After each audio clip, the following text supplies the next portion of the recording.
जन सुराज में उम्मीदवार कोई व्यक्ति प्रशांत किशोर या कोई व्यक्तियों का समूह पटना में बैठकर तय नहीं करेगा। जो साथी भी इस विचार को, इस प्रयास को समझकर इससे जुड़े हैं और जुड़कर इसको आगे बढ़ाने में अपना कंधा लगा रहे हैं, वही साथी मिलकर इसके उम्मीदवारों का चयन करेंगे। और उसी के तहत आप देख रहे हैं कि जन सुराज इस राज्य का पहला ऐसा दल है जिसने उम्मीदवारों की आवेदन की औपचारिक प्रक्रिया अभी शुरू कर रखी है। 12,000 के आसपास लोगों ने आवेदन दिया है बाकायदा फीस भरकर, और लोगों को ये अनुमति दी गई है कि जिन्होंने भी आवेदन की प्रक्रिया पूरी कर ली है वो अपना नाम, अपना कार्यक्रम, अपना प्रोफाइल संभावित उम्मीदवार के तौर पर अपने क्षेत्र में वो प्रचारित कर सकते हैं।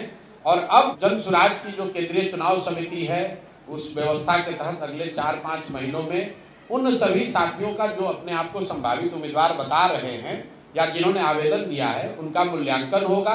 और जन सुराज से जुड़े हुए लोग, पदाधिकारी, साथीगण, इसके संस्थापक सदस्य, सब लोग मिलकर जिसके नाम पर मुहर लगाएंगे वही जन सुराज का उम्मीदवार होगा। उसमें कोई धन बल का प्रयोग नहीं, कोई अंडर द टेबल डीलिंग नहीं। जन सुराज में कोई आपको नहीं कह सकता है कि हमने पैसे के आधार पर टिकट ले गया या पैरवी से टिकट ले गया। जहां तक रह गई बात की दूसरे दल से आने वाले लोगों की, तो भाई जब बिहार में दूसरा कोई विकल्प ही नहीं था तो वोटर के तौर पर भी आप किसी न किसी को वोट देते थे। बहुत सारे अच्छे लोग जो राजनीति करना चाहते हैं वो बेहतर विकल्प के अभाव में किसी दल के साथ थे। अगर वो आज हम लोग के साथ जुड़ रहे हैं तो उस पर प्रतिबंध नहीं लग सकता है। और इस पर व्यापक चर्चा हुई है जन सुराज में 2 बरस कि क्या हम लोग को प्रतिबंध लगा देना चाहिए कि दूसरे दल से आए हुए लोग इसमें चुनाव नहीं लड़ सकते हैं।